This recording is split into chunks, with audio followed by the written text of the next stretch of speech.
All right. Good morning, everybody. I'm glad you came back and hope you had a good weekend. And we are going to jump right on in and get started with interventions. Any questions before I get started with things that maybe came up since we've been together last? Anything that's come to mind, you can throw it in chat, or I'll give you guys a minute. Okay. All right. Well, hopefully you guys are able to jump in. Things are going well. You're starting to navigate better through it. And it's starting to feel a little bit more natural and hopefully a lot more informative. So I am just going to take you briefly through these slides. We're going to be doing interventions today. Very few slides in the slide deck on this. Everything is going to be live. I'm actually going to have you, and I'll walk you through this because we probably will need to do it together. I'm going to actually walk you through a Sandbox account. I've put that into your folder, your digital folder for today.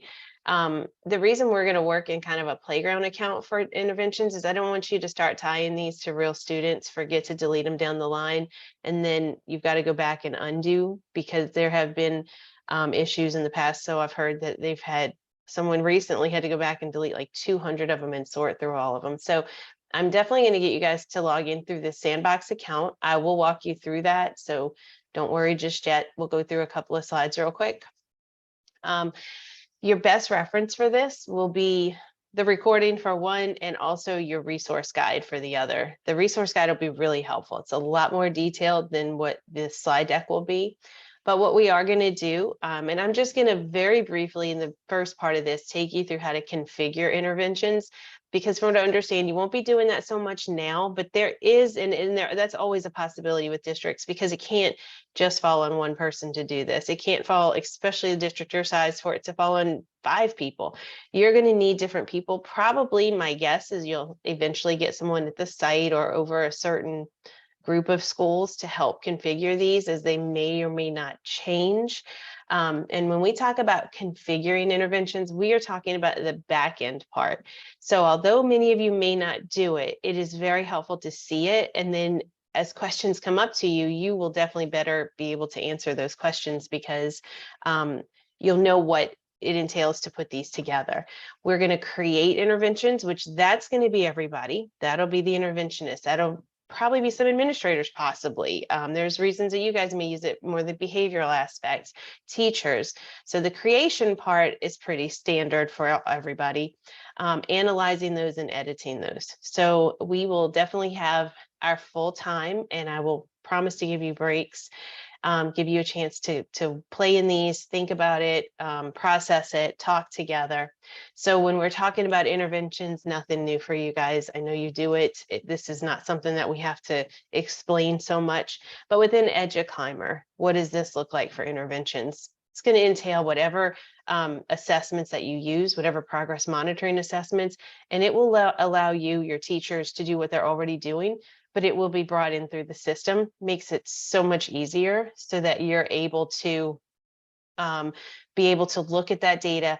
How are the students performing over time in true detail? There are fidelity reports that I'll show you, all the way down to minutes that the student can spend in those interventions. And it's very quick, very efficient when you start to record that progress for that student in eduClimber.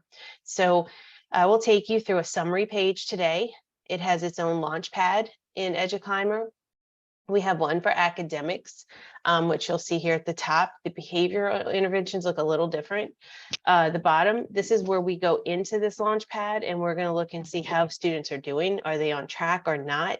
And if they're not, is it the student? Is it the intervention? Is it the program doesn't align to our curriculum? There's going to be a lot of things that you'll be able to start looking at when you start to see if your interventions are on track or not, on, making some educated guesses or assumptions on what is it that's truly not working. Sometimes those interventions may not be aligned with the curriculum anymore. There's lots of changes that go on. So for permissions, there's 3 different permissions that you'll have here. I'm pretty certain Dr. Dave's got you set up already. Just so you know, you can refer back to this though. Again, if you cannot configure, that's not a problem, because you are probably not going to be in charge of that, at least not yet, not at this moment. I'm sure it will come, possibly for some of you. I know Dr. Dave is going to need your help. Like I said, this is a lot. And typically interventionists are the ones that can jump right into this. It's not real difficult. And you guys have a lot more of that knowledge of where you're trying to set things up for these. So just know that you have that slide for reference. I'm going to go live and show you, but again, this is about 4 or 5 slides right here. So I'm just going to give you at least a preview of what we're going to do, and we're going to stay out the slide deck for the rest of the time. So the first place I'm going to bring you, like I said, is configurations. It's going to be in the back end portion. You will be able to play with this in the playground account. So you'll have automatic permission. If anything, I'll just guide you through it just so you're aware. We won't spend a lot of time here. This is going to be one of those that I want to just show you, let you see how it works, see how it's set up, the ease of it, and the knowledge of when a teacher comes and says, or asks you something about interventions and can we do this or can we do that? You will have a much better idea by me showing you this of your answers that you can give them. So that's why I think it's important to just do a quick run by with this. We'll go over levels, strategies, exit status, participation types, and point sheet score status, which all that will make sense once we start to show you that. Now, this is the part we'll get into a lot today. Again, I'm going to emphasize we're going to stay in that playground account because I just don't want you to set up students in your interventions just yet until those are ready to go. And I will give you a chance to work with each other. And if you decide to get into your account just to dig around, I'll make sure you have time to play with that as well. But again, we don't want to create these in your account just yet. So like I said, academic part through assessments, and then behavioral parts, behavioral interventions. And you can see a quick visual difference of the two. So we'll talk a lot about both of these, and the way that we create those are very similar. It's going to walk us through the creation part, but what we get out of them will be pretty different and pretty in depth between the two. When we get here, I'll make sure to kind of ask a few more questions of you guys, get you guys to give me some feedback on the behavioral part more so. And then we're going to look at logging progress. The one thing I can tell you is teachers usually appreciate this part. It's so quick, it's so easy, it's efficient. They literally will hit this lightning bolt in the top right corner. All interventions that are tied to them, they can hit a general, everybody's here, great day, I'll show you how that works. And everybody's checked in, everybody's got their time and their participation or whatever it might be. And then you can individually very quickly go and alter those as you need to. So this literally to record intervention participation in progress could literally take you less than 2 minutes, depending on how many interventions that your teachers really have. And then we will look at analyzing these, getting into that launch pad again. So we're going to dig in. There's a lot of features on that launch pad, a lot of different places to click, a lot of different ways to see that information coming back at you, and how to break it down as well. And then finally, interventions will show up in the student profile. So when we go into these students, once your district actually starts to use these interventions, they start to be put in place, not yet, you will see interventions here. Right now, you won't find any, there's none there. But once you do, you'll have the ability to go to interventions, drill into them, look at what's active or historical. So if you start them this year, by next year, those interventions will appear on that historical tab. And then you can also look at monitoring. So I will show you again how to dig into those. And if we need to adjust, we can dig into adjust. So I am going to, at this point, take you into that demo account that you can play in. So feel free to, I'm going to put it in chat. Feel free to go ahead and play in this. And I definitely would like you guys to log into it. So if you'll go to chat, copy and paste that particular website. You may have already been there, you may not have. And then for the district ID that it's going to ask you, I'm going to keep putting in chat because sometimes it's easier to copy and paste this from chat, especially the username and password. That always gets people. Your username and password, it is case sensitive, and it does have an exclamation point on it. So if you'll go put those in, and if you get stuck, let me know. And what's really important is once you do all those steps with the district ID, username, and password, you want to hit the green button to sign in. If you guys get stuck, either just come on live or put it in chat and I'll give you guys a minute to get in there.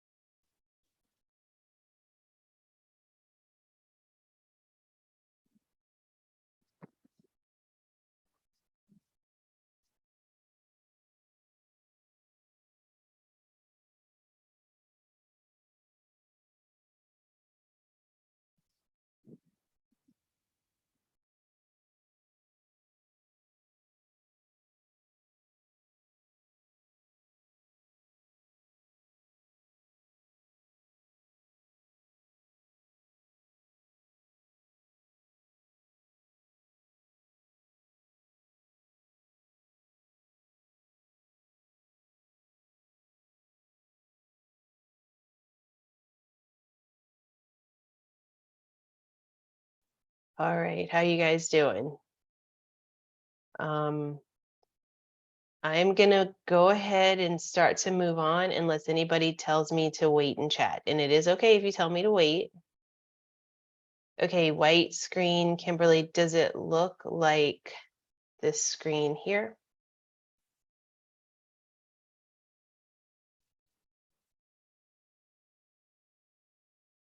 It should look just like your normal, it's empty.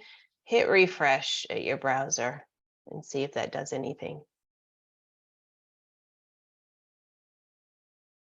You should get basically it looks like a normal login. It would look like anybody else's account and have all the same features as what you would normally see. It's just that it's not your account, and you'll know that when you come over to the top right. You'll see different information here.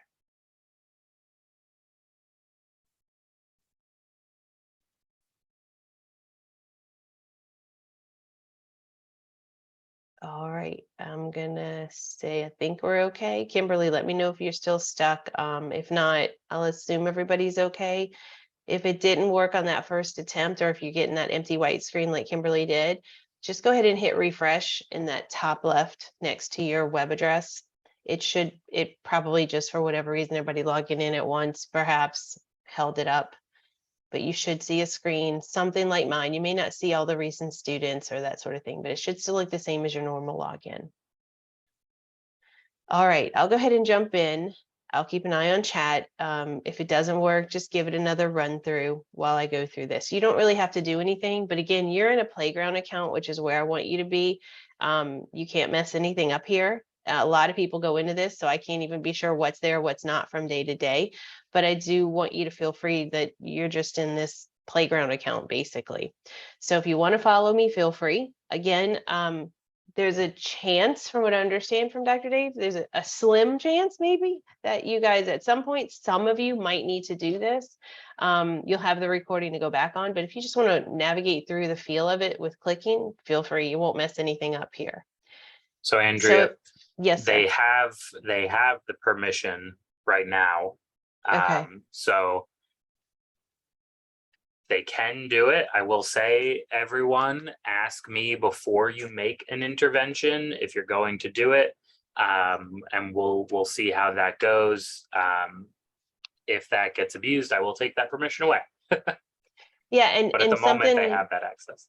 And to back up Dr. Dave on this, just again to reiterate that when you change something here, you're not changing it for you. You're changing this for your entire district. So just like you guys are on that playground account, you can't hurt it, but if you change something, you're changing it for that entire account. So if there was a participant yesterday that put something in there and you go and hit delete or you change something, it's okay. This is a playground account, but you have done that for that whole account.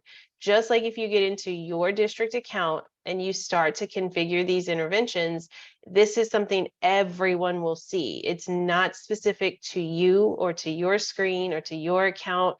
This will affect what people see throughout your district as they create these interventions if you do something in this configuration part. So yes, I would agree with Dr. Dave to just maybe be careful. Definitely go into this playground account where you won't mess it up and you can feel free to play and no worries here. So, And remember, when you're assigning interventions, you're going to have to scroll through the list of every intervention that's been made to find the one that you want. So we don't want to make, 900 interventions with the names of all of my teachers and my rotations, because everyone will have to scroll through that list. So be thinking about that. yes, don't want to have like, stuff that doesn't need to be there, cluttering it up, make it, we want to make this easy for you. And we can search through some, but it still doesn't remove the fact that you're going to have a very long list if everybody's just creating them to create them.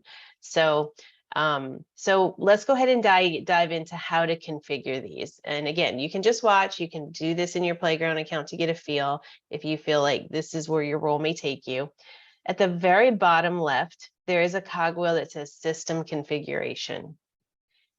If you click that button open, you're going to see Interventions. Now, I am going to go a little briskly through this part because, again, you probably aren't going to be doing this, at least not right away, or if you do this, it'll be later in the future. So I don't want to spend too much time making you feel like you need to know each path for this and what to click, what not to click. The learning guide will show you that. The video will show you that. I just want you to have this knowledge. I want you to have this ability to know how it's done. And if you feel like you can click through it and follow along too, that's okay. But don't get caught up on how did I do this or that, because it's not something I want you to worry with yet. And Dr. Davis also said it's not something that he needs you to worry about for this moment, because you have a lot of resources to go back to this. So I'm going to go ahead and click into Interventions, and I'm going to see these different parts to how to configure an intervention. Now, by default, you're looking at my demo account and you're in a demo account, but by default in your actual district account, you're not going to see as many of these numbers next to it. You're not going to have that many. By default, I think you have 5 levels. So here are some thoughts on how to do these and seeing some examples.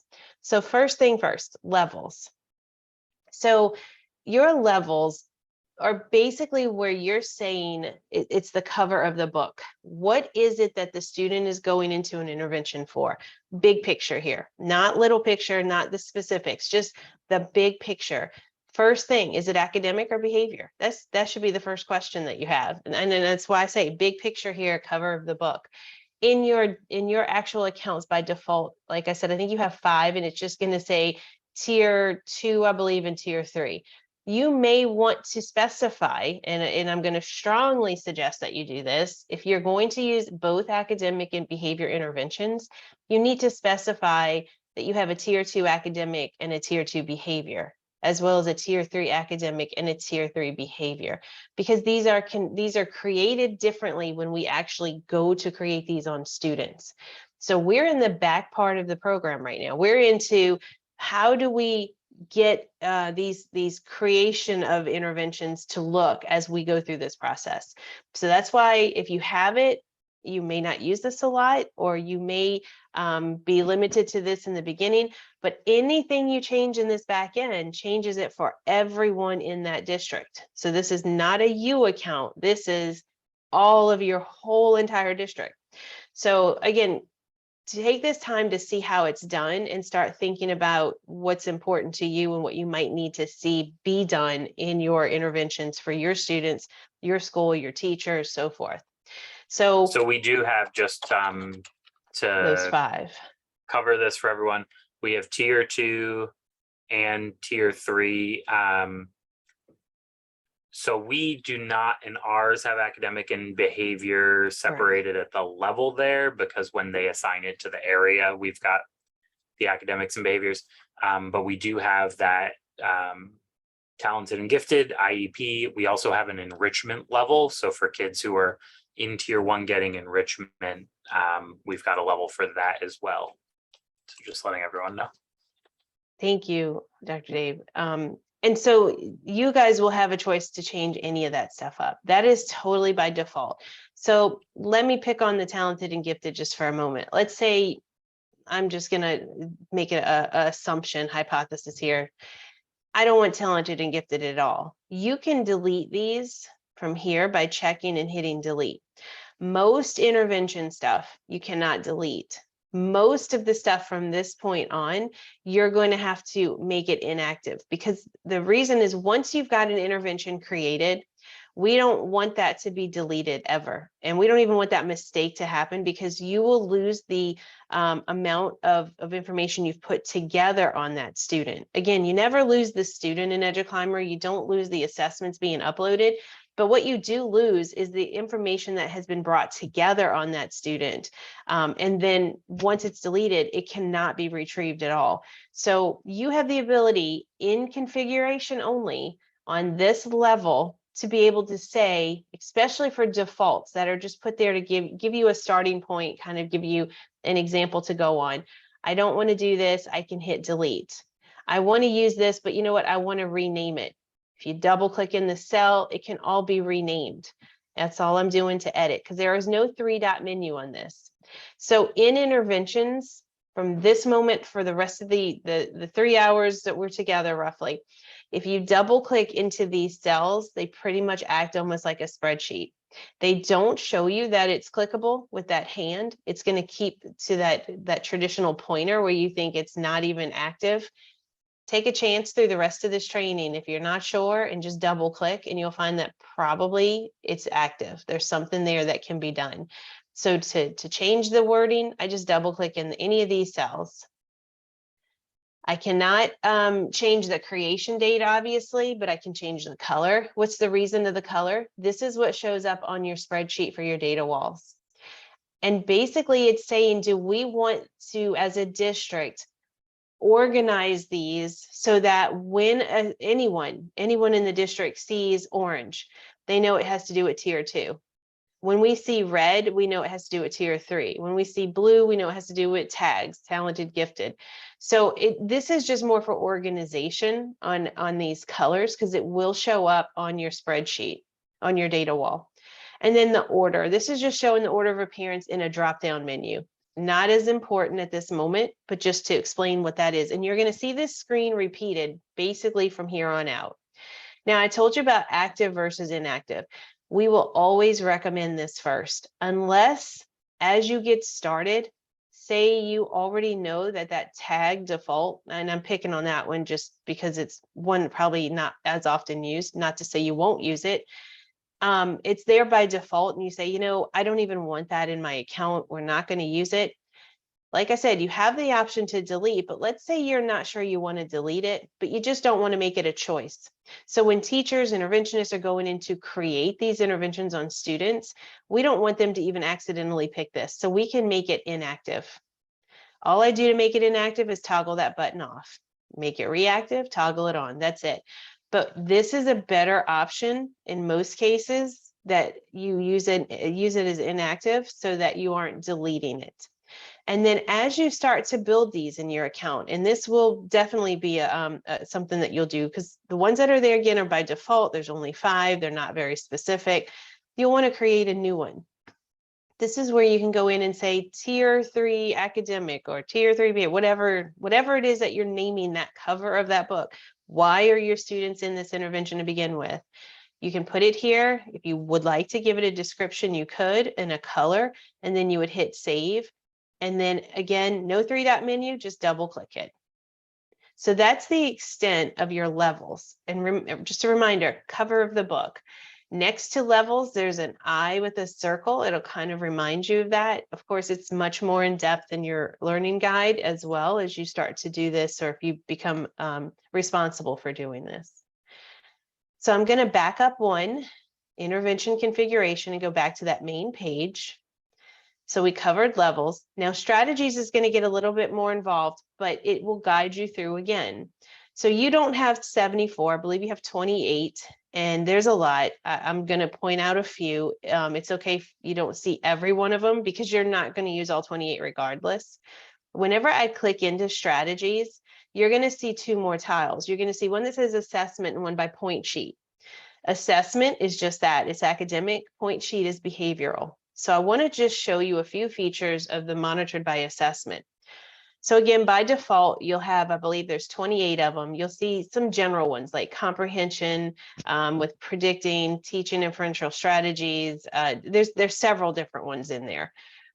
Fluency, comprehension again, phonemic awareness, so forth. The ones that you will want to add will be those specific to your district, maybe specific assessments that you're going to use. Very easy to just hit this add button and be able to add them. But before I show you that, I'm going to dig into a couple of these so that you can see what they are. First of all, your names will go in alphabetical order. And this is part of where Dr. Dave was getting at. If you put too many, you do have a long scroll list. So you want to just use what's necessary. You can search. So let's say I'm using FastBridge. I just start typing FastBridge and I'm going to get anything with the words FA put together. If I'm using, I believe they've been cleaning this up. So if I put in map, I'm going to get anything with MAP or MA as I start going. So you get the idea that you can start to search. Now, next to that search box, you're seeing another little box that says show inactive strategies. Again, we're going to emphasize to use inactive where possible. So I'm going to dig into this first one to kind of reiterate the show inactive. If I go into Achieve 3000, let's say, and I decide, you know what, we're not using this. I don't want to delete it. Maybe I'll use it later, but I do want to go ahead and make it inactive. Yesenia, if you go to the bottom left system configuration bar and then go to interventions, it'll bring you in there. Again, we're just going to do this as preview, so don't get too worried if you don't know exactly the steps or how to do it. This is just more for background knowledge for you guys. So I can hit inactive in any of these assessments at all. If I go to around the world, say, oh, we're not going to use it. All I have to do is click in them and toggle that active button. It'll stay there. So if I come back to this main screen and I click that box that says show inactive, I'm able to see those that came up. So I'm going to click it again, and you can see right here, behavior test. That one is inactive. I can still get to it though. And that's the good thing. And that's what we want you to use is that inactive button rather than deleting these, because that way they're there, but they're not visible. They're not used until you decide if you have this backend configuration part that you can go ahead and say, okay, we will go ahead and use this. So I want you to think of it as almost a rough draft copy or a dormant account versus being live. The other thing you're going to see are some icons here to the far right. So you'll see one that's got like a building. You can restrict interventions, and I will show you this, and I'm going to stress this one because I think that for a district your size, you will want to take advantage of that button. You can restrict certain interventions to certain schools because it's clear that what's done at an elementary level is obviously not done at a junior high or high school level.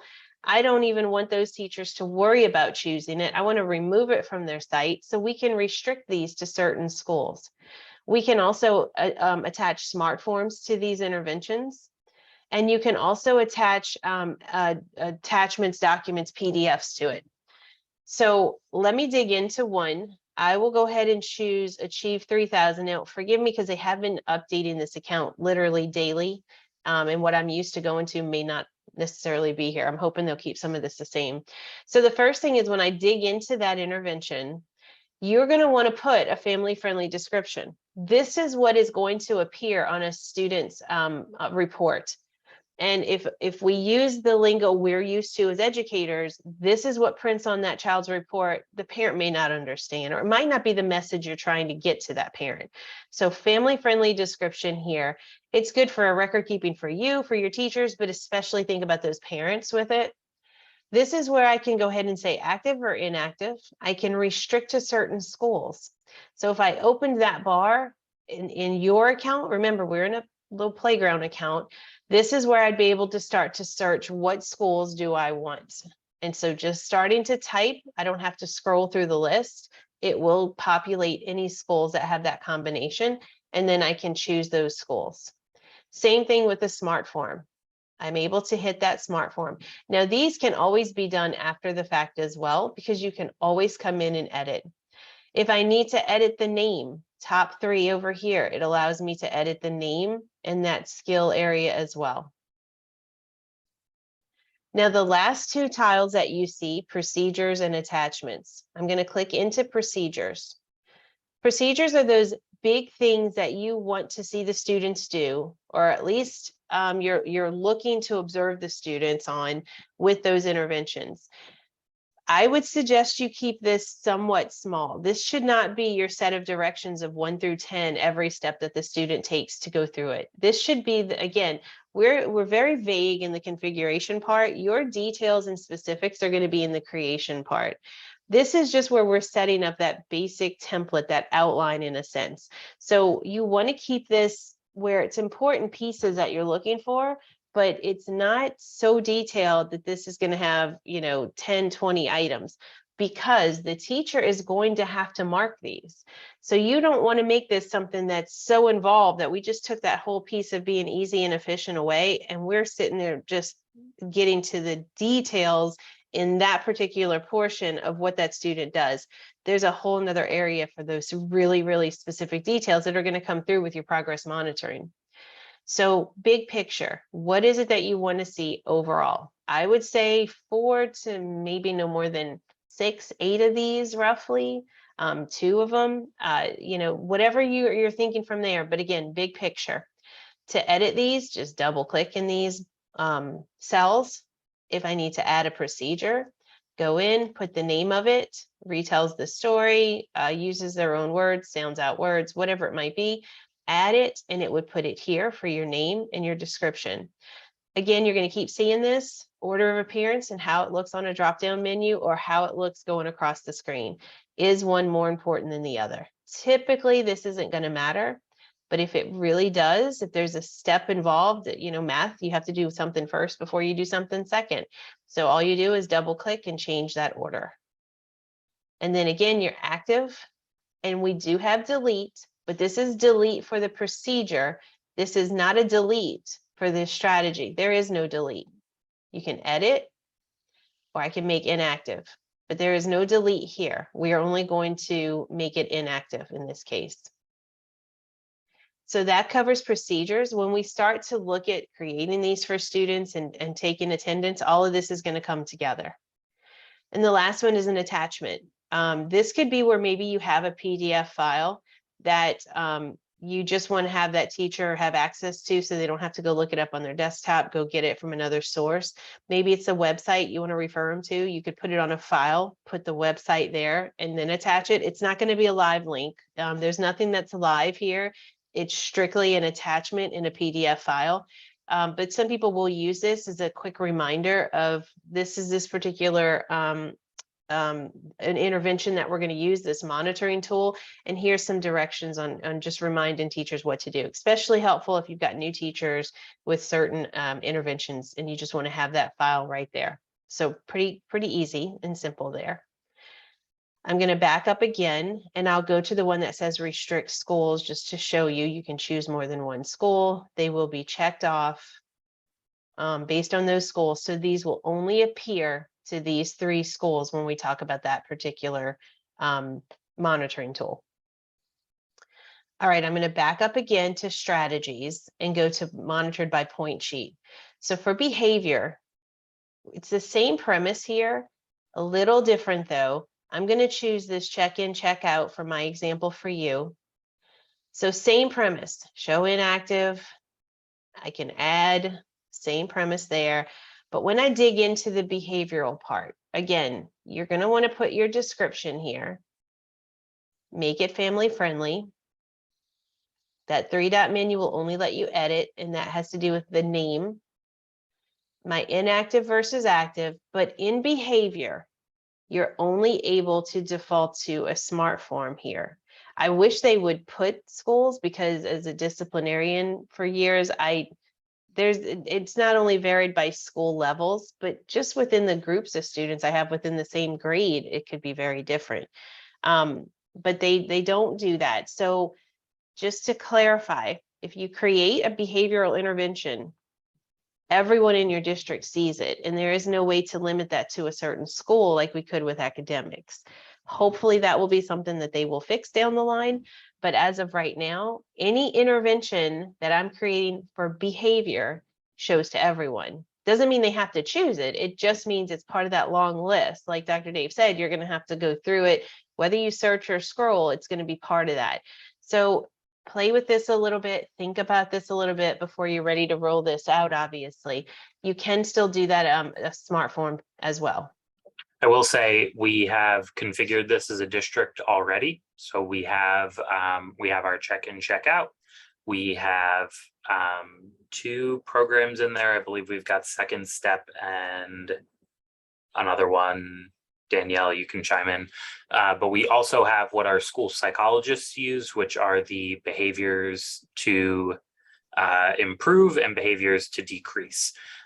So when you are working with an interventionist or with a school psych and you're putting a kid on a, let's say like a behavioral intervention plan. So we've got the replacement behaviors. Oh, skill streaming was the other one that we set up.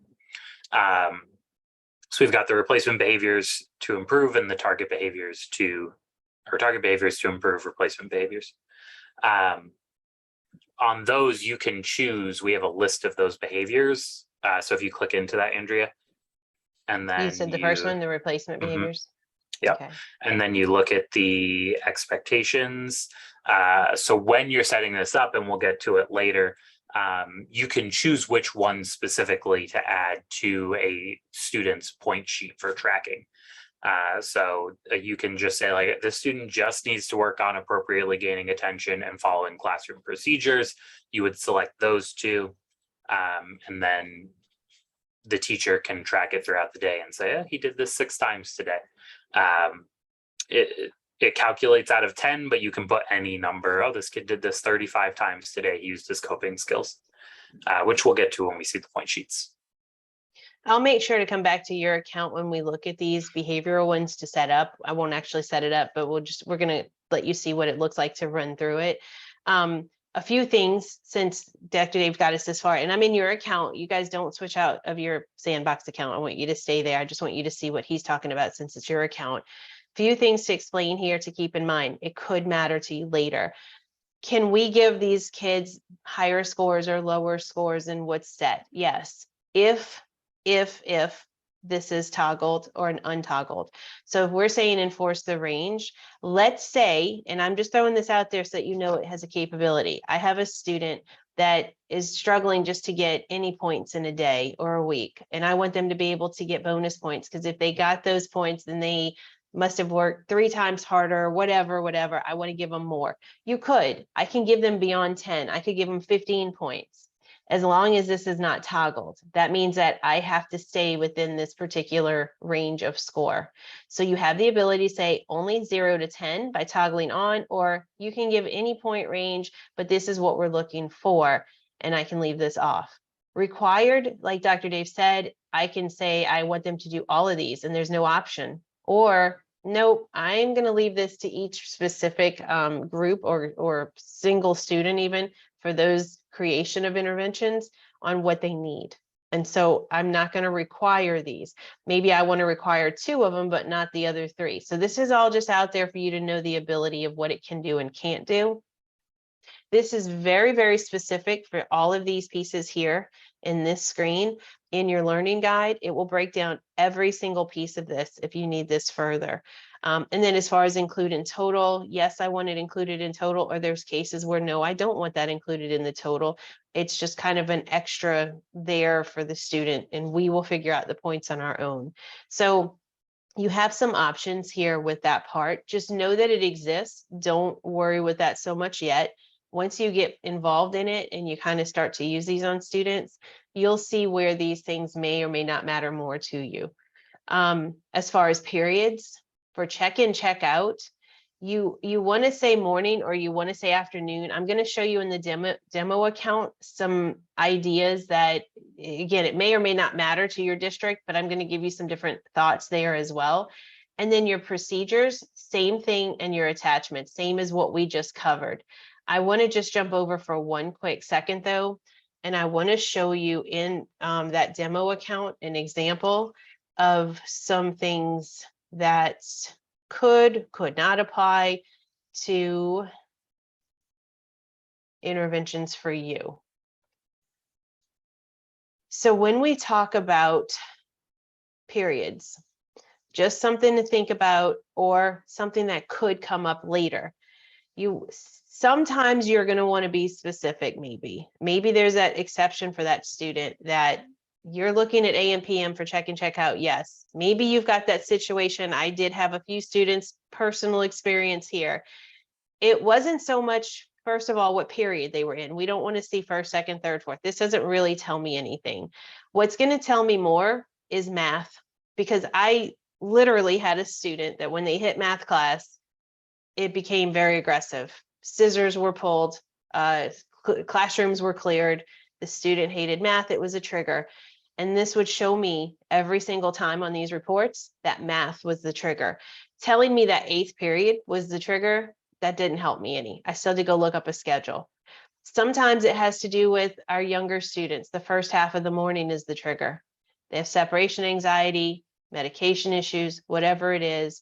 Sometimes that can tell me a little bit more, and that's where I can get my counselors involved, send those reports home for parents to deal with their doctors or whatever if they need that.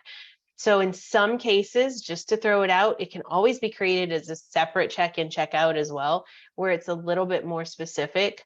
I would say do what's simple right now, what's going to work, stay with your AM, PM, but remember you can do those different breakdowns and you can have different check-in, check-outs, which I would also strongly recommend, because a single check-in, check-out for the whole district may not necessarily apply as you start to use this.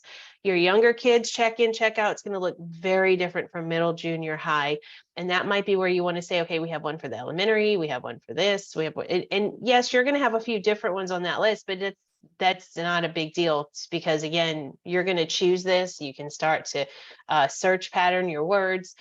So it's just something to think about, and you're going to want to play with this a little bit. I always say pilot a few kids before you jump headfirst into it, because it is a matter of playing with these interventions. And here's the good news. No child's ever been hurt by giving them an intervention. You're only going to help them and get information and figure out better the path that you want to take on creating some of this. So that's just a little bit thought on those strategies. These next 3, pretty quick and simple, exactly what they say, exit status. So we typically think they successfully exited or unsuccessfully exited, but that might not be the case for us. We might want to think of some other reasons why a student leaves an intervention.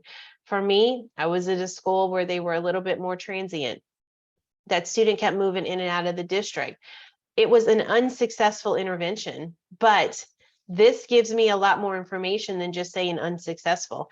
This tells me they could have been successful. They got to the 11th week out of 12. They were making it, but I can't give them successful because they didn't finish. This lets me know, oh, okay, wait a minute. I want to dig a little bit more, because it's not that they just didn't meet the criteria. They moved and then they were right there. So some of these, and think of your situations at your school, could be a little bit more insightful. And again, this will show up on those interventions when you dig into them for your students. It will show up on those reports. You will be able to see this. So it's going to just give that much more depth to what it is you're trying to create on these students. So just some thoughts there for that exit status. Some are, silly ones, some are make more sense. Again, leaving an IEP, getting out of resource minutes, getting into mainstream again, whatever it might be. Participation types, kind of the same thought pattern there. Students are either at school or not at school, right? Not necessarily. Sometimes we have staff that's unavailable for that intervention.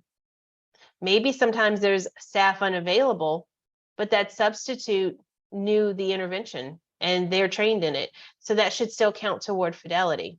Whereas if there's a school event, we deal with hurricanes just like you guys do. Unfortunate, we can't have school. That wasn't in our calendar, then it's excluded from fidelity, meaning it doesn't count against the student, the teacher, the intervention itself. So you've got 3 choices here. Counts toward fidelity. That's on the student end. Counts against fidelity. Again, on that student end, is that going to be because they didn't do it, or because the teacher wasn't there, you didn't have the staff to carry it out? Different reasons for all of these. And then exclude an event, something unforeseen. We don't want this to count in that report. And when we talk about this, it does get this detailed. In those reports, you will get down to the minute for each of these pieces that student was not engaged in that intervention. whether it was something as simple as the student was just absent, present, or all the way down to some of these other exceptions. So keep those in mind. Think about your school, think about those things that may apply, and that can be done over time as well. To remove, again, always inactive. And then the last one has to do with the, yep, go ahead, Just sorry. a quick reminder, Andrea, we're in the piloting phase for all of these interventions. No one is required to be using these until the spring. But I do have some of you who are incredibly excited to jump in. I've been getting text messages this morning from coaches about, hey, can I set this up? So if you feel ready to use these and you want to, just make sure you're communicating with me and letting me know when you're running into trouble or errors so that I can support you.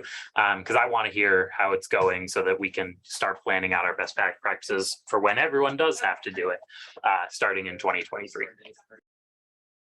Yeah, that sounds like a great plan too. It really is helpful if you guys just have a few students that you wanted to practice with them in a sense. Again, what students ever had harm and come into an intervention? It's only going to help you. It's going to help them. There's a lot you can gain from it.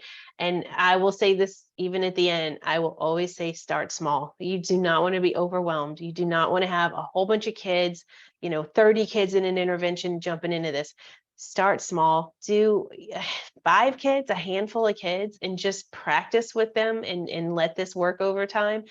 Again, do what you're normally doing. That doesn't change anything. Kind of reiterating what Dr. Dave is saying. He's telling you himself, he wants to know who's doing it so that you guys can work together on this. You want to be able to see what reports are going to come out. How does it look? How do you break it down? But keep it small. Don't try to do too many, because then you won't be able to figure out some patterns that you might be looking for. Whereas you introduce this slowly in small numbers, it's going to be a lot clearer to what you're trying to analyze. And then the last one, again, point cheat score status. So this has to do with the behavioral one. Again, your attendance for behavior, for the behavioral piece, present, absent, those are pretty clear cut. There's no in between with this one, except that maybe did the staff not do their end of it, or did the student just not do their end of it? So the student could be at school, but the student didn't complete check-in, check-out. That happens a lot, and that's a relevant one that you might want to consider putting in there, because then that shows, hey, you were at school every day, but you're not going to that check-in, check-out coach. You're not getting this done, whatever the case is.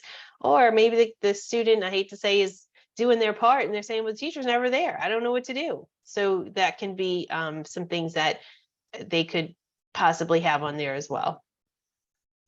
All right, so that's it with configurations. So I'm going to jump back to the main screen. I'm going to pause for just a minute, get everybody back to their main screen if you're not there already with your Playground account.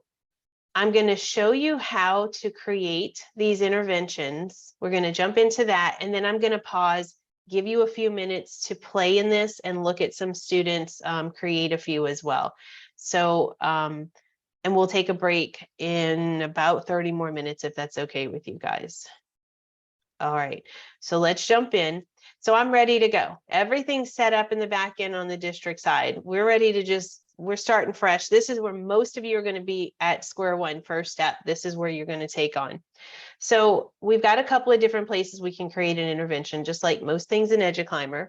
Top left, that plus button, and it says create intervention, second choice.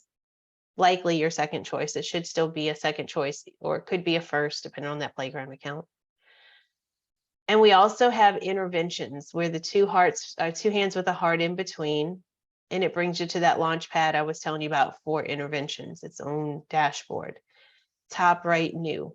Either way, you're going to get to the same thing. So it's probably easier. I like to show you both ways because there's always more than one, but probably easier if you go to the top left plus and go to create intervention. And you get a bar that appears to the right. Now, if you want to watch first, go through it, whatever. You're in a Playground account, you won't mess it up. I don't want you to feel nervous about it. So feel free to do this with me. Or if you want to watch, we'll do another. First choice here is students. There are 4 more below it. We are going to stick first with an academic intervention. It's going to be different the minute we start to tell the system academic versus behavioral. This will change. At first, they're all the same. So if we go to the add button, it's the only button that allows us to get into anything. Other than the X, there's nothing else I can click here. So I am forced to say, okay, I need to add some students. You're going to stay in that current year, obviously, when you're creating these, because we don't want to create an intervention in the past and we don't want to create in the future. So you should be there. Does it let you open it up? Yes. I cannot imagine a reason you'd want to go in the past on an intervention, though. The next one is your school. So again, if you guys want to just choose that Dewey Elementary on that playground account, any of those should have some play students in there. And then just choose a few students. Again, you're going to see the whole list of all the students that you have access to. It's going to be, I'm sure, very lengthy. But if I want to go ahead and start to type in a name of a student, it will pull up the name of any of those students that I'm looking for. I don't have to scroll through all of those hundreds of students. Just start searching for that name. And I'm going to pick a couple of kids here. You can just pick the first three. Again, it's not going to matter because we're just playing around with this. But you can see how your students will populate right below. They'll have a tile for their name. If you accidentally put the wrong one or you change your mind before you've even hit add, you can just hit that X and it'll make that student go away. And once I have that list, I'm going to go ahead and hit add, because again, I don't really have too many other options other than to exit out of it or go back to that main screen. So I'm going to hit add and then it walks me through it. So you can see it's just going to take me through it. If you have that permission of adding a different interventionist, assigning an interventionist, you would have this option. I think all of you will, from what I understand. And this would be if it's not you, then who is the interventionist that you're assigning this group of students to for these interventions? Or are you the interventionist? It's going to default to your name. Now, this will start making a lot more sense. Level. Something that I want to point out here. Some of our schools are piloting giving access to our paraprofessionals.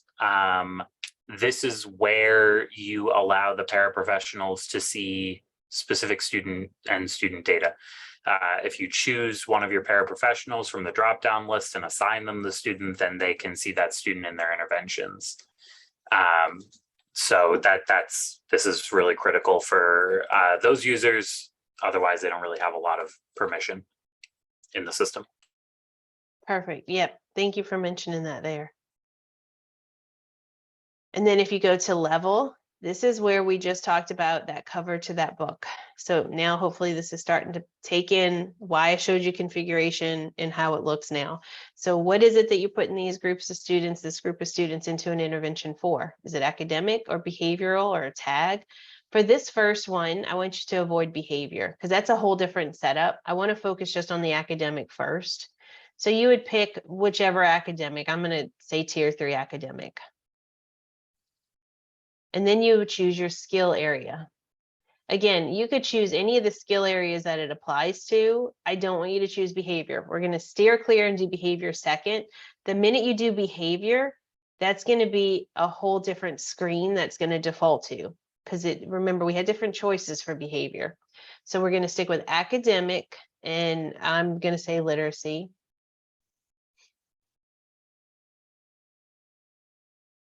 And then strategy.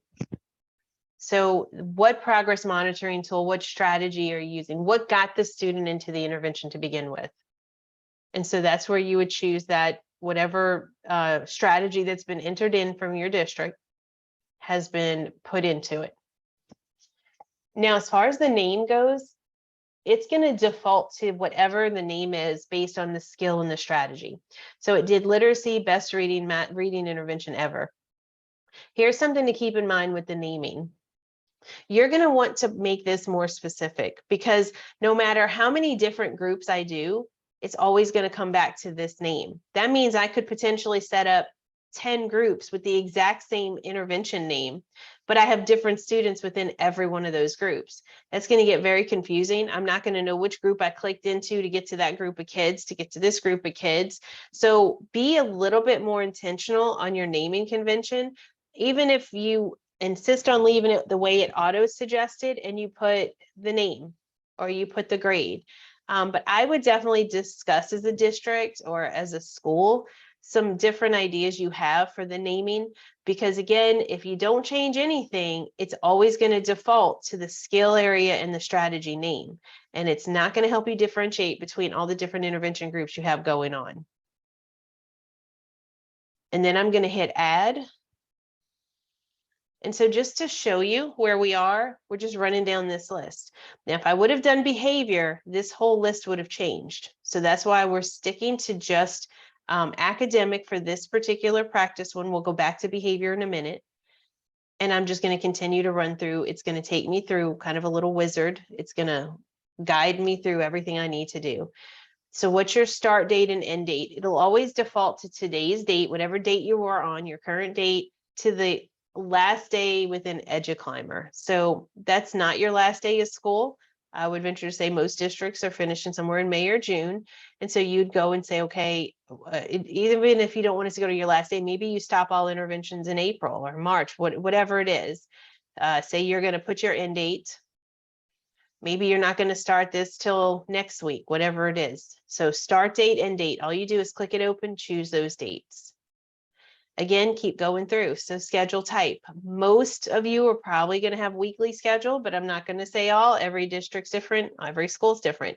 You may have a block schedule or you may do it as needed. So you do have those choices as well.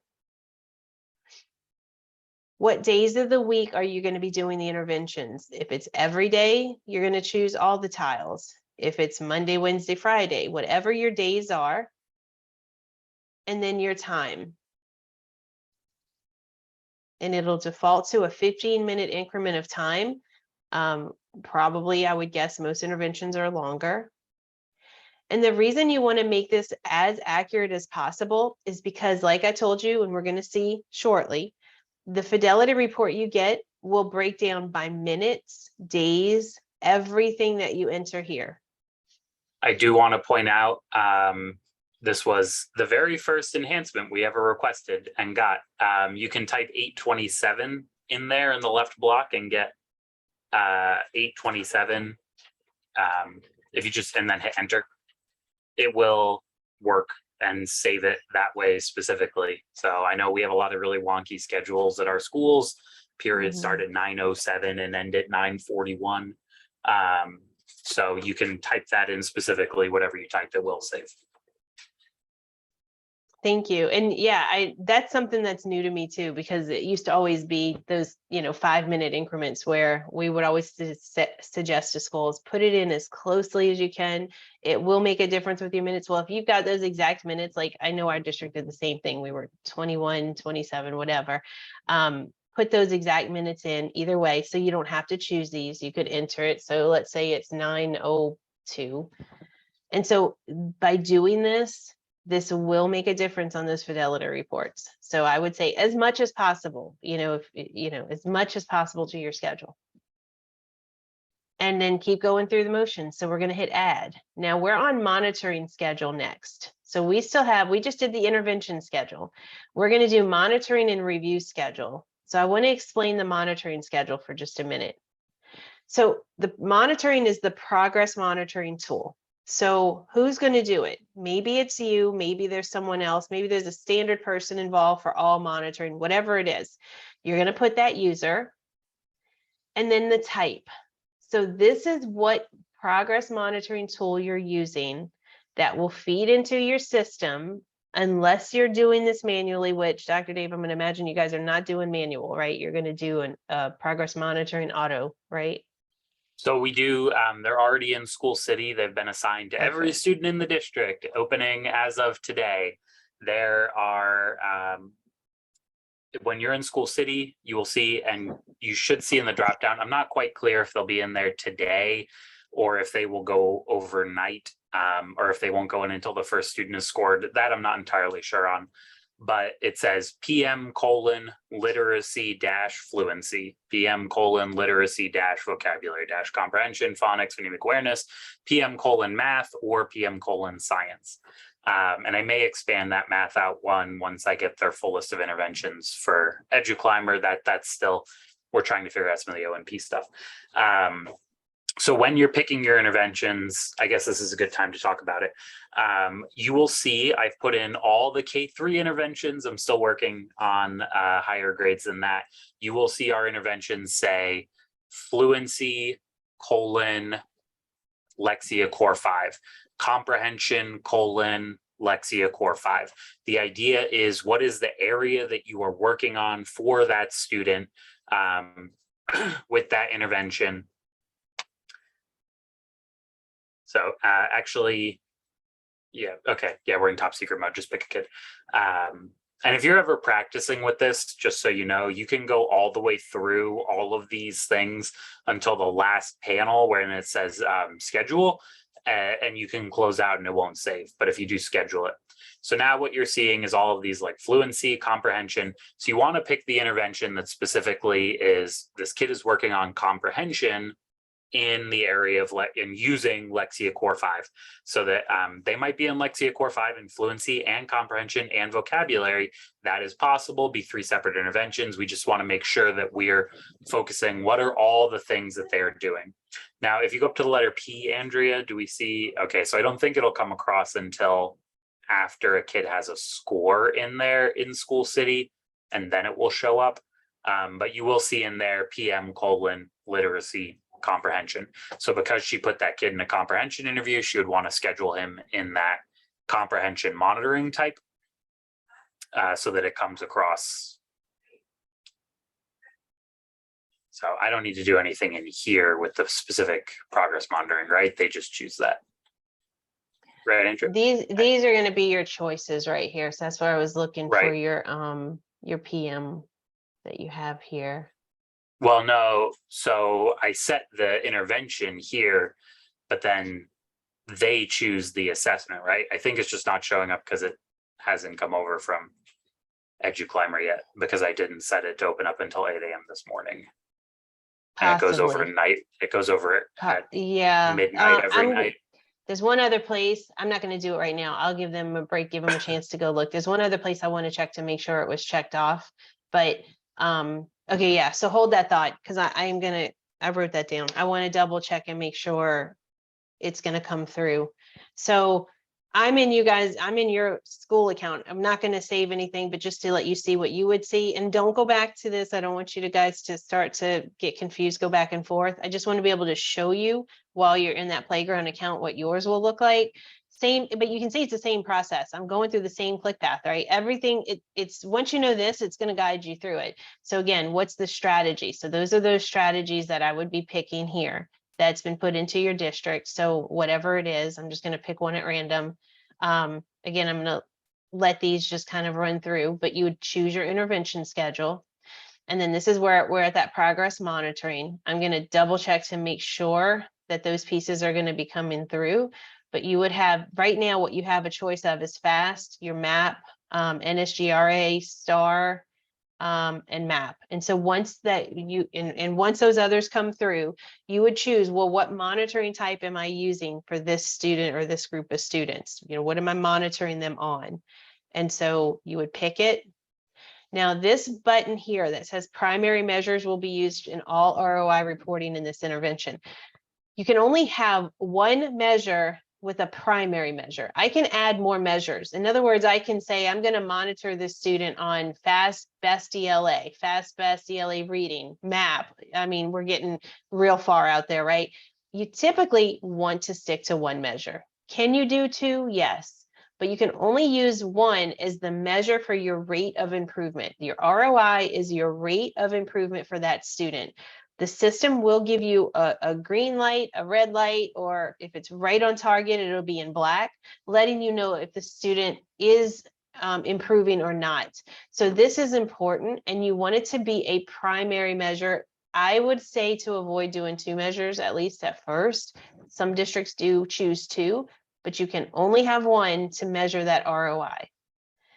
And then run through this schedule again. How often, first of all, what's your time frame? Typically in the same span as your intervention. Maybe your time is different. Maybe we're going to monitor all students at, whatever, 10:15, 10:30. It's only going to take 15 minutes, but I'm going to do this every 4 weeks. We're only going to monitor every 4 weeks, every 3 weeks.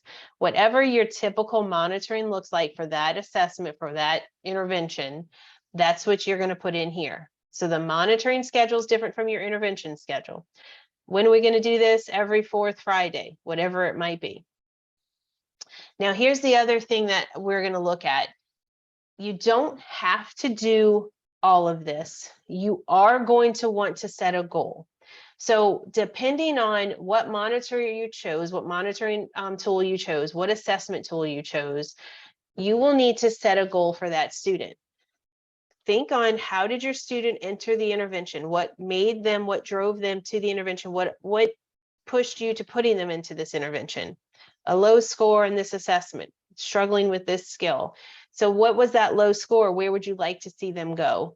And so this is where you're going to decide what level in this case. Sometimes it's an actual number that you would choose. Where do you want them to go and what's achievable for them? We know that we have students that are in the 10% range. For them to get to 25% in a year, that's huge growth. So think of those students. Think of where you want them to go.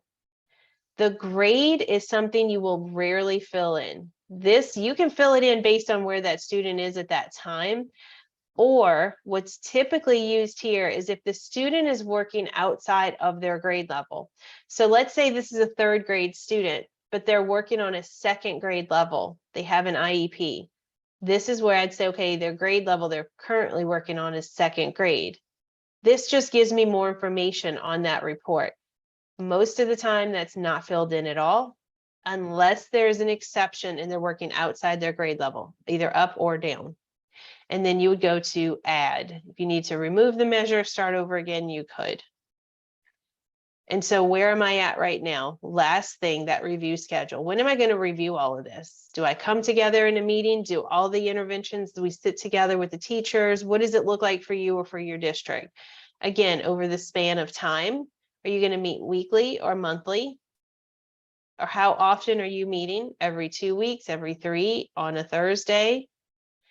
And then if you have meetings, this is where you can say, oh, let's put it with this meeting. This is my student intervention review team, or I don't need any meetings, or you can just leave it empty. You don't even have to put do not assign. It just automatically won't. And so you would have that choice here. And then you would hit add for that student. So everything is ready to go other than me saving it, which I'm not going to because I'm in your live account. And so what I want to do now is I'm going to go back over to my demo account and I want to take a minute, answer any questions with that. And then I want to give you a run through with the behavior because it's going to be a lot quicker because you've got a good feel for it, and answer any questions that apply on my end for interventions. All right, I think all that in chat's more for you guys, huh? It is. I just want to address some of these questions. So, Absolutely. do you have a School City login, Andrea, for our School City? I don't. They don't, I Okay. don't have access to it at all. Do you want me to Can share? Let's I? stop sharing. Yeah, and I'll share my screen. Okay. Are you all seeing School City right now? Oh, nope, you're not. Now, are you all seeing School City? Elizabeth, are you seeing School City? Yeah, now we can, Okay. Dr. Dave. Just making sure. So there are these progress monitoring assessments in School City. Whatever intervention you put a kid in, so like Duani, for example, you said, what if a kid is in reading mastery? So if you look at our decision tree, are you seeing the decision tree now? Or are you still seeing School City? Let me stop my share and make sure that I'm sharing just my, okay, there we go. So if you look at our decision tree, a student can be in reading mastery in phonological awareness, in phonics, or in fluency. So I would assign a kid, we're working on phonics in reading mastery. That intervention in eduClimber is going to say literacy, phonics, reading mastery. I would put the kid in that, and because it's a phonics intervention, or let's say fluency / reading mastery, I'll have these two done by the end of the day today, but they're not in there at this exact moment. Fluency, reading mastery, I would then put that kid in, this is a PM literacy fluency intervention. This is scheduled to all students. So I would just, when I score this kid for the assessment, it is just, so let's see, select a school.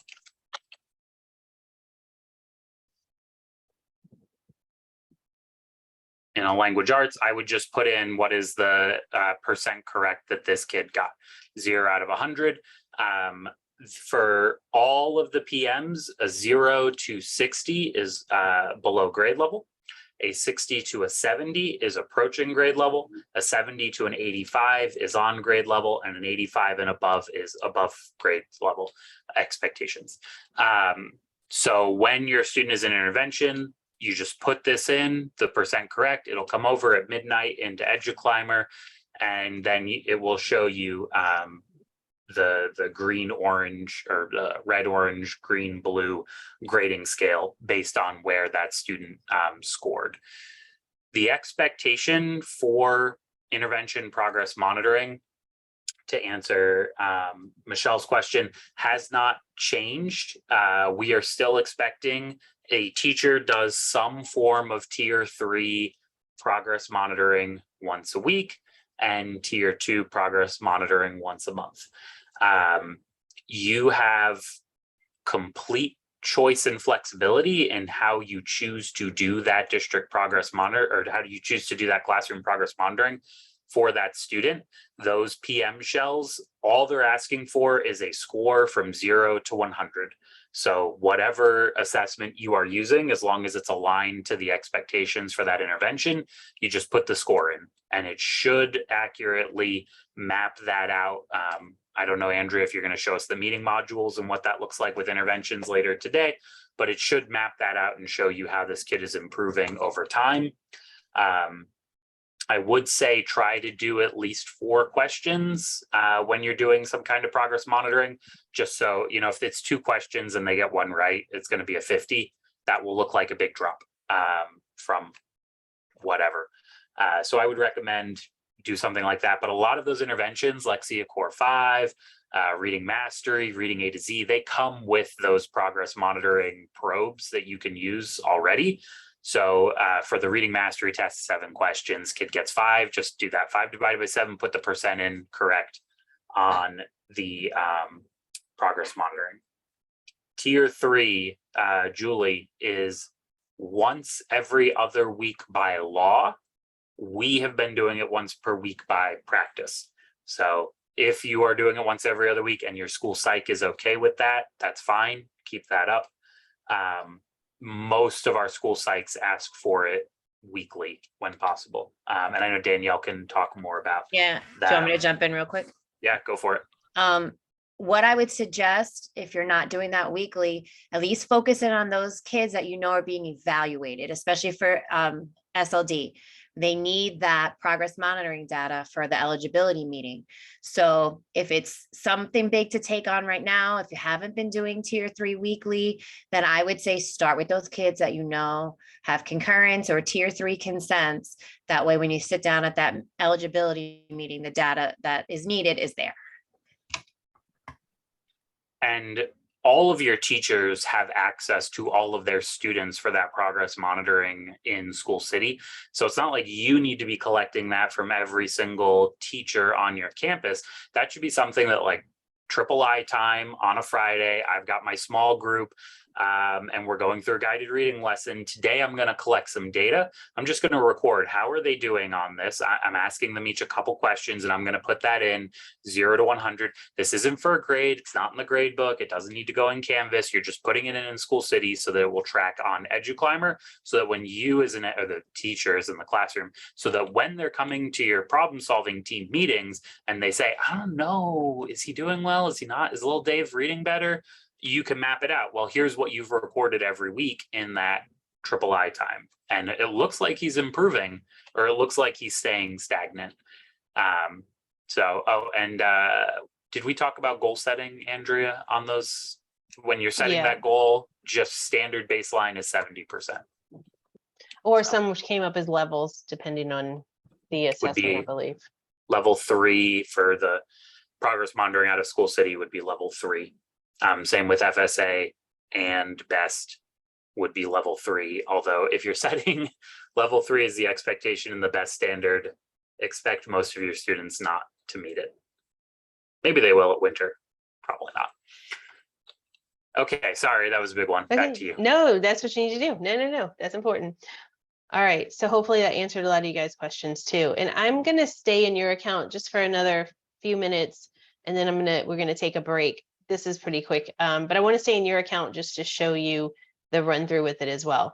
So if you want to go follow me with this, we'll do a behavior one, and then we're gonna take a break, and we'll come back and give you guys a chance to ask any questions, dig a little more, and I am gonna do a breakout session when we analyze. But let's go ahead and just create another intervention here. Again, this is going to be pretty quick and easy at this point. You have a good idea how it works. But this time I'm going to do it for behavior. So create that plus, just go to plus create intervention. And again, I'm in your account. I'm not going to save it. I want you to see what's here though. So I'm just going to literally just randomly pick something here just to keep going. So in that demo account, choose a school, add a few students if you want, and then add. So far, I look the same. This is no different. But when I get into the intervention details, this is where it's going to be different. So you'd put your interventionist, remember the cover of that book. But this time I'm going to say it's tier 3 behavior. So for skill area, very important that I choose behavior. We're going to use a point sheet. What strategy will I use? Notice the strategies that appear now versus any of those other skill areas are different. So again, I'm just going to pick, I'll do check in, check out. Again, I'm not saving this. This is just to show you your choices in your actual account and how it gives you that auto suggested name. We want to make sure to put some kind of maybe naming convention here. I'll give you guys a chance to discuss that as well. Think about it. And then add. Now it's going to look different. Look at the screen now. I've only got 4 choices. Before I had 5. Everything changed the minute I put behavior in there. So now for my intervention schedule, it's going to be different. What's my start and end date? Type of schedule. This is all the same. How many days of the week? What's that start and end time? Now for your start and end time for check in, check out, I'm going to imagine it's going to be your first part of your morning to the end of your day, because they're going to do throughout that day, however many times, whether it's just 2 times, maybe 3 times, the course of their day for their check-in, check-out. So this is not going to count minutes in an intervention like the academic portion would. But you still want to be able to record what's their start and end time. This is where you see those pieces that have been built now. So if I'm looking for this particular student to be tracked in the first half of the morning or second half of morning or afternoon, or maybe I want just these content areas to be chosen. You see in the back, I'm getting these tiles that populate. So these are your choices that you have, again, from first half of the morning in your accounts to second half to afternoons to content areas, just to show you. And you can see they're populating behind my screen. Here's the other screen. This is where we talked about what are those pieces that are going to be important to the students. What am I expecting within this check-in, check-out, this particular one I chose? I'm given an option on these. I don't have to choose these. However, if let's say in the configuration part, it was enforced that I had to use it, my screen would look like this. Let's say safety, being safe and having integrity are forced. Every student that does check in, check out is going to have to do this, no exceptions. But I'm going to let you choose on these other 2. So these I would not be able to unclick if they're being enforced. So if there's something that you think of that you feel strongly that needs to be held to all students, you can do that. Have that conversation with Dr. Dave, discuss, where you're going with it. And they can be forced where they cannot be untoggled. And then you can choose those that are not. And then if I go to add, it's going to say, do I want to save this? No, I don't want to save this because I'm just doing this as a practice. But just again, to show you how it can look different based on all the way from the intervention detail, what strategy did I choose? So now if I go Andrea. through these, Oh, sorry, you can finish No, go this, ahead. but if we do have one point sheet assigned to one student, if you Okay. want to check them out, although we might need to pause the recording, go to top secret mode, because I don't know the kid's generic top secret number. I only know their Well, name. let's do this. I'm going to stop here for a break anyway, unless there's any questions on creating, and I'll look at it on the break, and then I'll see what's there. It might be better to just show what's in demo for the analysis part. Fair We'll enough. go there, and I'll definitely mention that. Let's do this though. Let's go ahead and take a break. Well, real quick, before we Yep, take a break, before you just go. one thing that I want to remind all our MTSS coaches, check in, check out is a process, data tracking process. It's a way of supporting students, but it is not in itself an intervention. A student should have a behavioral intervention in addition to that check-in, check-out that you're doing. So just remember that, asking their kid how their day is going is not itself the intervention. The same thing with Danielle, those do you point wanna- sheets. Yeah, those point Mhm. sheets are not interventions. That's progress monitoring. There should be some sort of research-based program that's being given to your kids to help them with those skills that they're missing, just like you do with reading and math. Okay, those are check in, check out, and point sheets are progress monitoring for the intervention that's happening with the, Yep. with the student. There are some of our district managed intervention platforms that we highly encourage. Second Step and Skill Streaming are both built in that you can assign the kid as an intervention, and those have the procedures set up in them. So when you look at it, you will see the list of procedures. Here are the 4 steps that are recommended. If you're doing skill streaming, you should be role playing. You should be doing the other 3 things that you do in skill streaming. And you can see that when you assign that intervention. If there are other behavioral interventions that you use all the time, shoot me an email. Let me know. I'll reach out to Danielle and Sherry Retka, and we will get those built in. We're planning to build a bunch more in, but we'll move it up the list and get it done ASAP if you're planning to put that in. Yes. All right, and so you want to do 10 minutes or 15 minutes? Completely up to you guys. Dr. Dave, you have a suggestion? Let's do 15. I think we're gonna end Okay. early anyway, so Yeah, we'll give them we'll all a be chance good. to go get things done on their campus. Perfect. All right, so let's do 15 minutes. And I will see you guys back. I'll put a timer up when it gets close so you can stare at your screen, check your screen and see what's what, and do that. Thank you.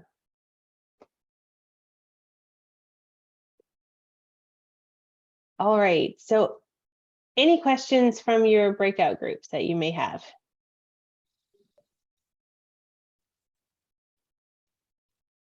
All right, some that came up were just, really good questions, just some clarification on some that I had.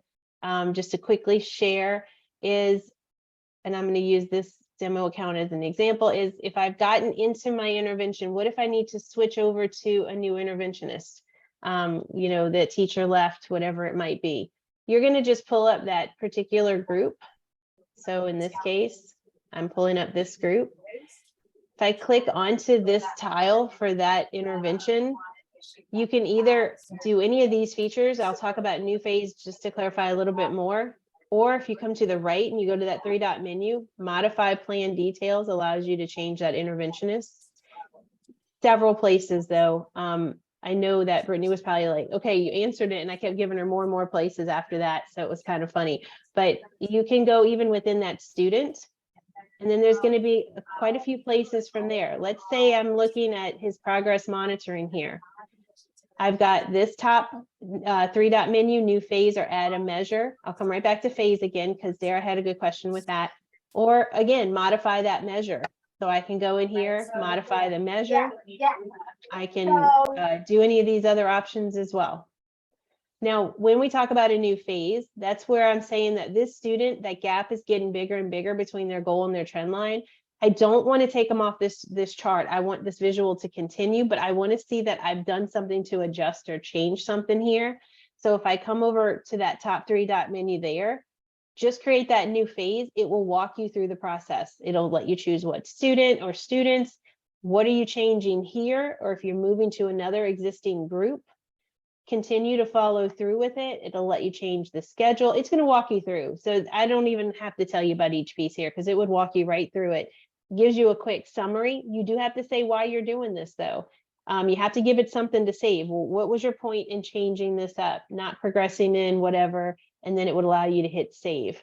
So you can do that. So you have the same visual, but you're showing, and that's where this black line is created with the name of it, that I've just created a new phase to something.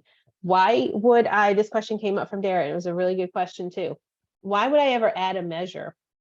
So I talk a lot about being really cautious in that measure piece. You don't want to go and add a new measure because I'm not going to say never. There's a reason that it is there, but I want you to think of your measure as your progress monitoring tool. If I'm using School City as a monitoring tool, and then I come over and I start using, I'm just going to grab one at Reach, NSGRA as a monitoring tool, those could be totally different inputs of information, totally different skills. It could be different scoring techniques. You can still pull in another measure and it'll start to adjust on your chart for your analysis, but it can only track one for that rate of improvement. So that's why I say it's less than more likely you're going to create measures, because add measures, because you're oftentimes measuring just different parts of something that they don't correlate, and there could be times they do.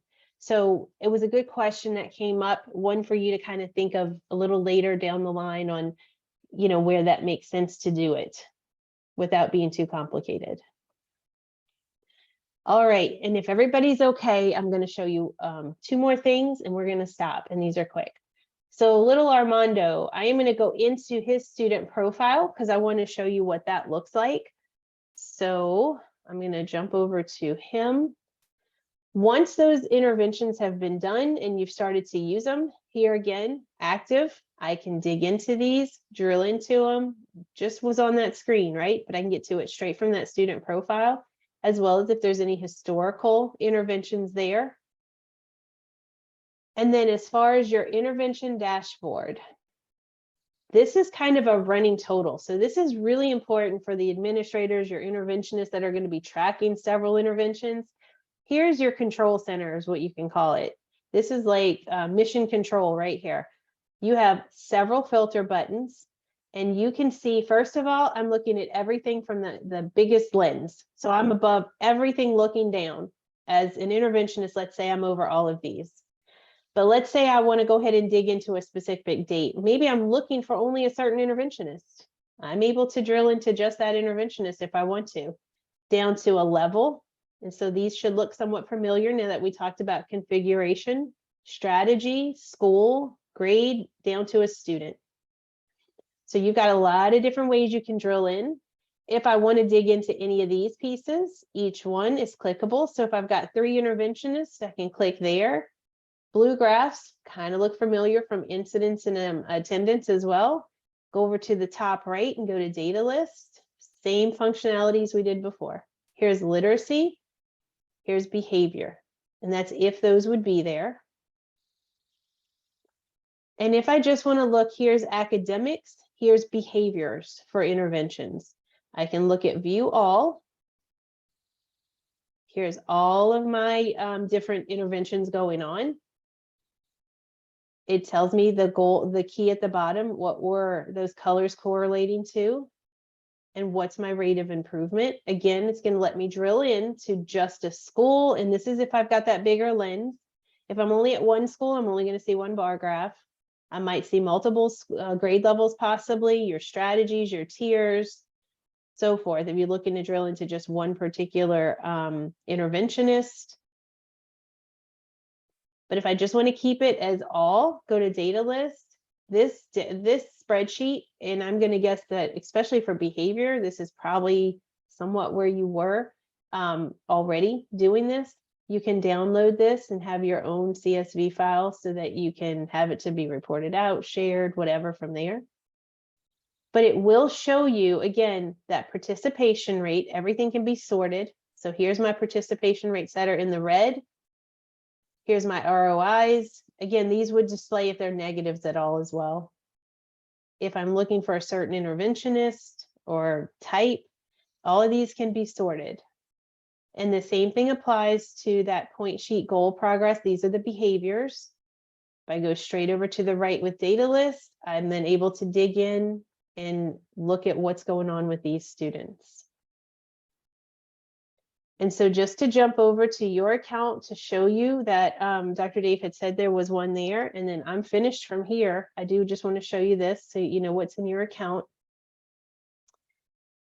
Is if I go in to that intervention dashboard, that control center, and I look at just my goal sheets here. So this is just behavior that I'm looking at. Again, go to data list. I'm not looking to drill in any further. I am able to see these students and how they're performing, who the interventionist was, all this information. If I click into the student, I'm able to get right to that screen that shows me how they're doing. If there's comments, any reports I want to print on that student. And I did it straight from this screen here. I can do the same with that academic piece as well. So I can look at that rate of improvement, go to that data list. Here's all my literacy and all the interventions there. All right, and the last thing I want to mention, just so that it's FYI, in case you guys are using smart forms, which I know you have been, so that's why I do want to take a minute and point this out. If you get into any of your smart forms that you're using, you want to make sure, let me go to your form templates here. You want to make sure, it looks like you are doing it, that you check off that intervention form toggle so that they pull into intervention. So that's the only thing. It looks like you're doing it, so no need to say anything further there. So, all right, questions for me? Ooh, see that I need to hide someone's test with Saga Smart Form.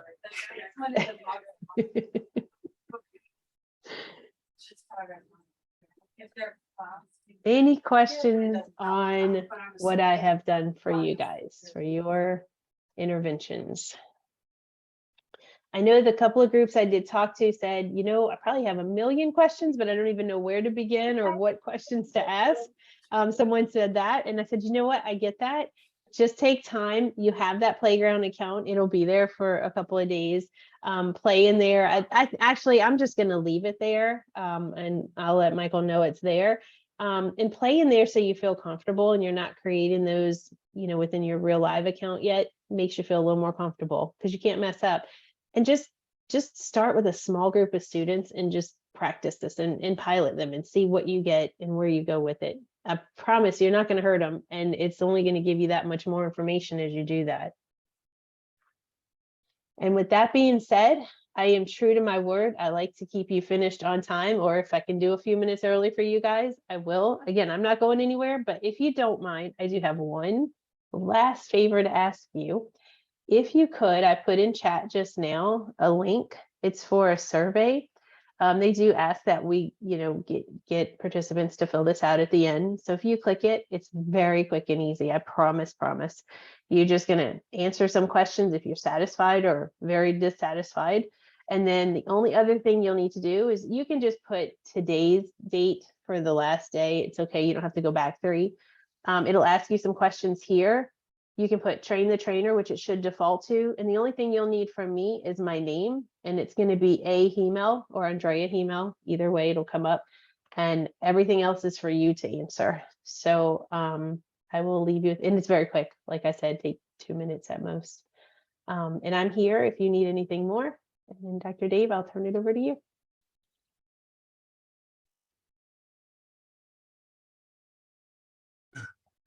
Okay. I've got a little list. So sorry, we're not going to get out early, but I will get you out by 11:30. So I've got a little list of things that I want to go through. First of all, a reminder, we do have our MTSS first time coach training session tomorrow with Danielle Saunders. Yes. Danielle? Yeah, I'm here. Sorry. I heard we have our training tomorrow with you, right? 9 a.m. I think. Yes, virtually again in the district MTSS teams. We'll be going over WSAGA and paperwork and all of those things. Yeah, but that was not. Oh man, that sounds You so did it, exciting. I feel like you're fine with Lasagos. it. I knew there was saga, but I don't know if it's the other paperwork. So, we're still on mic from whoever's in the room with Danielle.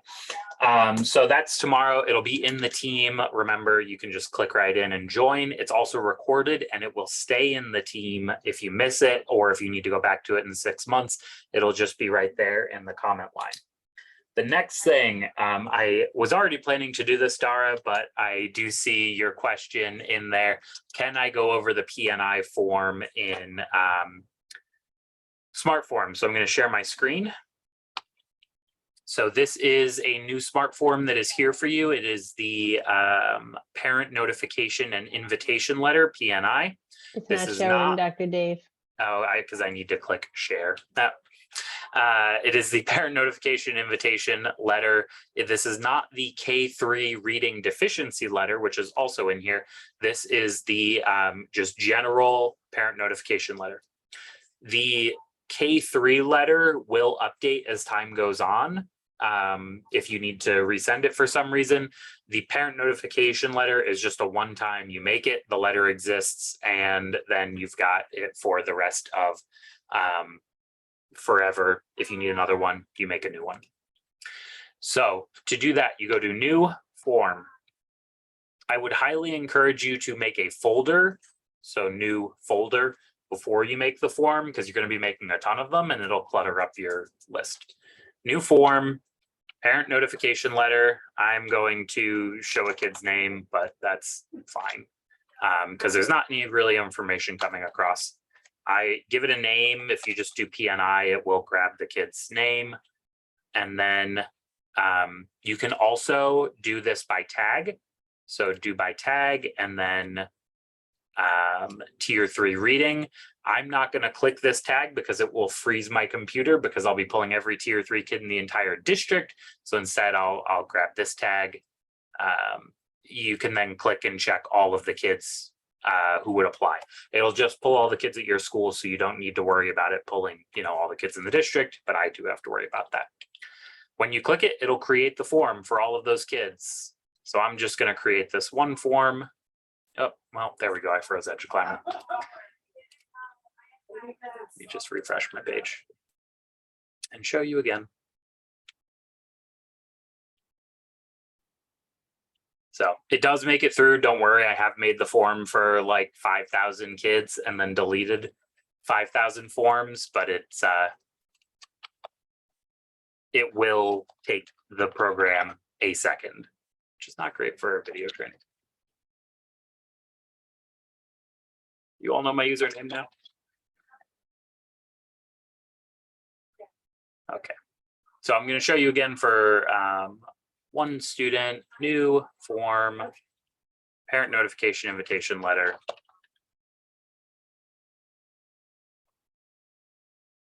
And then save. Come over to My Smart Forms, and then you will see all of the forms that you created there. And then when you double click it to open, this will be what it looks like in eduClimber, but if you print it, it will look like this. Now, this is an error with my copy of Google Chrome. Don't worry, your copy will have the letter F. I don't know why my Google Chrome lost the letter F. But you've got the front page is the letter that goes home. It'll automatically pull in whatever tags, tier 2 or 3 the student is in.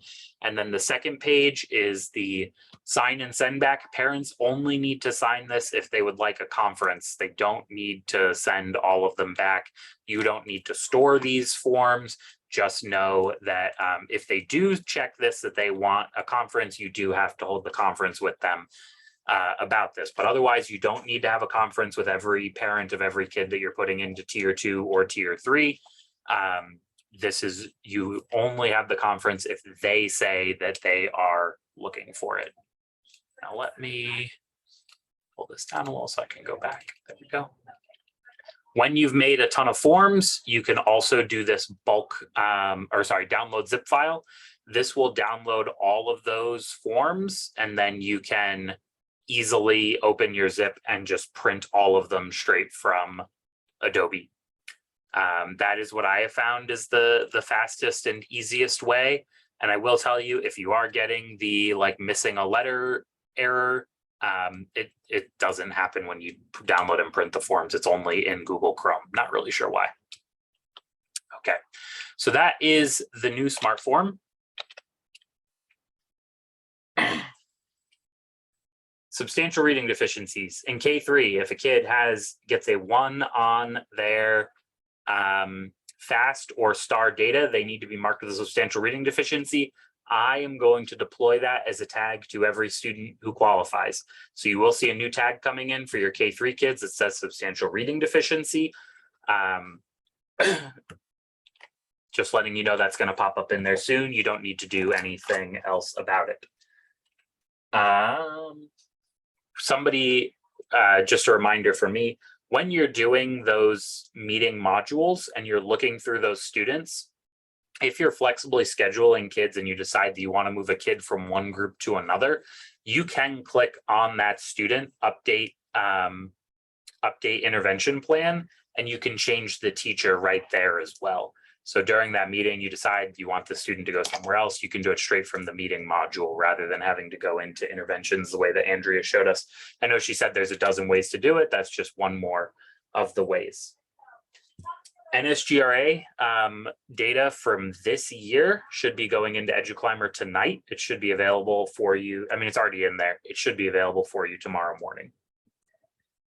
STAR data for K3, so that's the FAST STAR. We are still working out a legal issue with the Florida Department of Education, and until that is resolved, it's not going to be an eduClimber. So if you need that data for your reading decision tree, you have to go through RenPlace.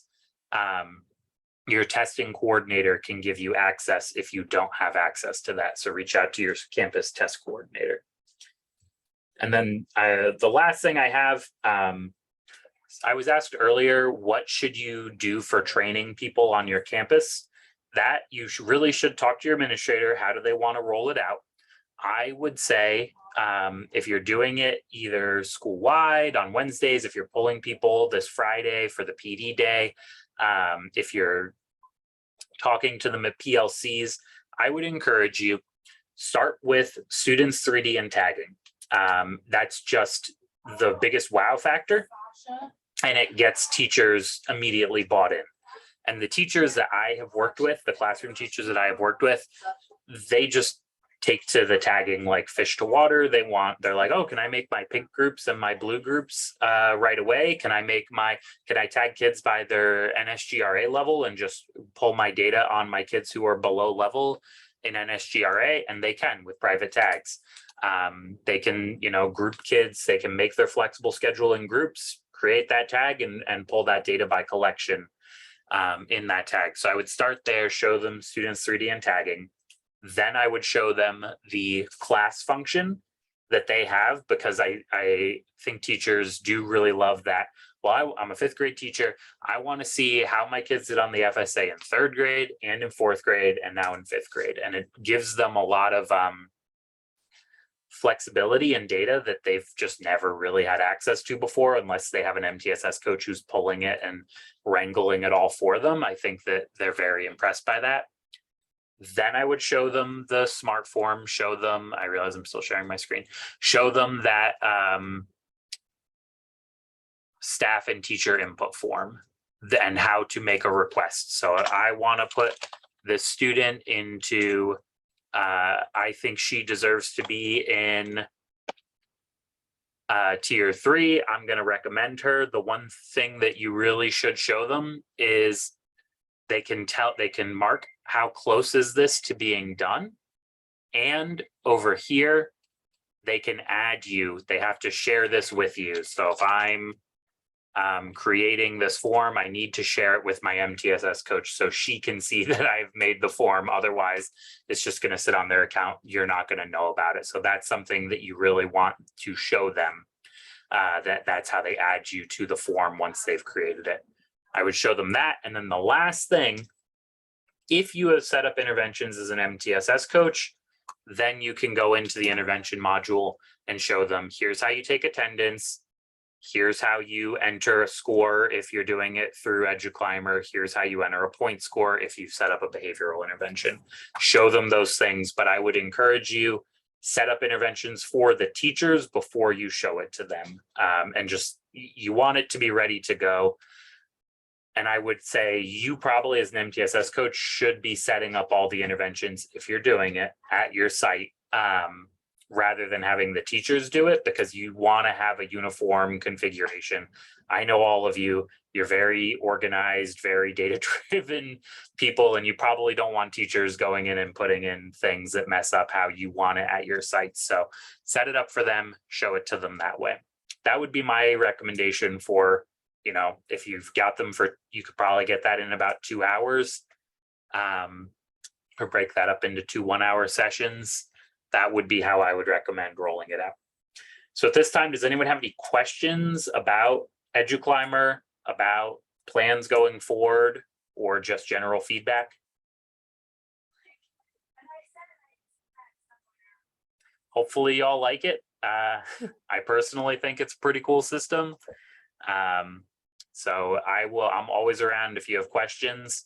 If we could, right here at the end, I would really appreciate it if you could come on camera, go ahead and unmute your mic, and let's all give Andrea a round of applause. Just thank you so much for this entire month of training, has been just excellent. So thank you. Thank Okay, you guys well, so much. Thank you. Thank you. Thank you. My camera's not working. We really appreciate you. Everyone have a great rest of your day. You're all certified eduClimber trainers now. Thanks for spending a month with us. Thank you so much. Good luck. Best wishes for you guys. I probably should have stopped my share before I made them all come on camera. That's okay. All right, I'm going to stop recording for this.